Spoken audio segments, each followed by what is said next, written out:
très rapidement. Moi, je suis un Tunisien, mais je suis un Tunisien de la vieille génération. Je suis arrivé ici, j'avais 1 an, donc je ne parle pas l'arabe, mais j'ai quand même épousé une Tunisienne.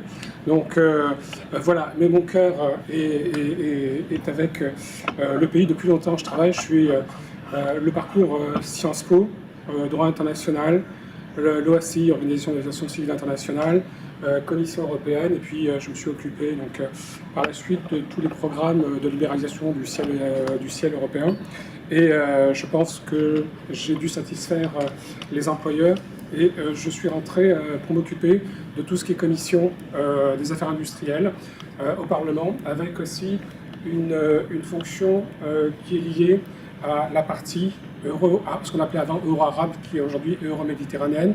Et c'est comme ça que j'ai renoué un peu le contact avec la Tunisie en travaillant sur tout ce qui est accord euro-méditerranéen, notamment la signature et la préparation d'accords entre l'Union européenne et la Tunisie, le Maroc et la Tunisie, ainsi de suite. Donc ça m'a permis de renouer un peu avec le pays, puisque je ne connaissais pas trop de monde.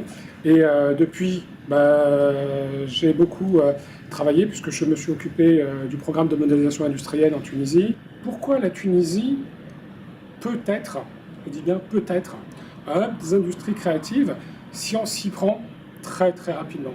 Pourquoi? Parce qu'en face, nous ne sommes pas les seuls. Il y a beaucoup de pays, il y a d'autres pays, notamment dans le monde arabe et en Afrique, qui ont compris que cette industrie était très importante. Et ces pays ont mis en place toute une stratégie qu'aujourd'hui, on est en droit d'attendre d'un gouvernement qui cherche à créer des emplois. Aujourd'hui, on passe à une économie de la connaissance. Pourquoi? Parce que la connaissance, aujourd'hui, nous sommes dans une société immatérielle. Et cette société, dans cette société immatérielle, c'est le talent qui va primer sur beaucoup de choses. Un exemple typique aujourd'hui, c'est Apple. Apple, qui sort son iPhone, Apple, c'est un téléphone comme un autre. Okay? Sauf ce qui l'a différencié, c'est parce que quelqu'un, qui s'appelle Steve Jobs, a eu l'idée d'en faire un design totalement différent, avec des applications nouvelles. Mais pourtant, les autres opérateurs avaient un téléphone similaire. Donc, la force aujourd'hui d'Apple, c'est son côté créatif et innovateur. Et donc, on va de plus en plus, et on va tendre de plus en plus vers cette société de créativité, parce que c'est la créativité qui va donner à un industriel, à une société, sa différenciation, et ça c'est très très important, sur ses produits. Là, je voulais vous dire aussi quel est le poids de ces industries culturelles et créatives. Elles sont très très importantes. Comme vous voyez, nous sommes en 2012, c'est quand même 2706 milliards de dollars, donc soit 1%.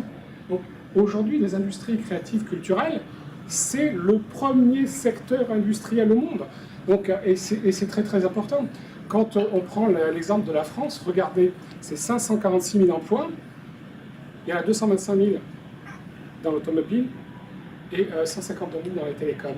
Ce qui est important, c'est que on s'aperçoit aujourd'hui, et on va le voir dans la deuxième partie, que la Tunisie recèle à travers son patrimoine, à travers sa culture, à travers son humanité, d'un potentiel énorme, mais tout cela n'est pas mis en valeur, et la Tunisie aujourd'hui, hélas, n'est pas identifiée comme un véritable territoire créatif au niveau mondial. Donc tout le monde connaît Carthage, certes, mais à côté de cela, vous avez des concurrents des villes de poids en Afrique du Nord, mais en Afrique et dans le monde arabe, qui aujourd'hui ont une politique et sont beaucoup plus reconnues. Elles sont reconnues par l'UNESCO, elles ont un label UNESCO. En Tunisie, aucune Tunisienne qui a un label UNESCO au niveau de la créativité. Et c'est dommage.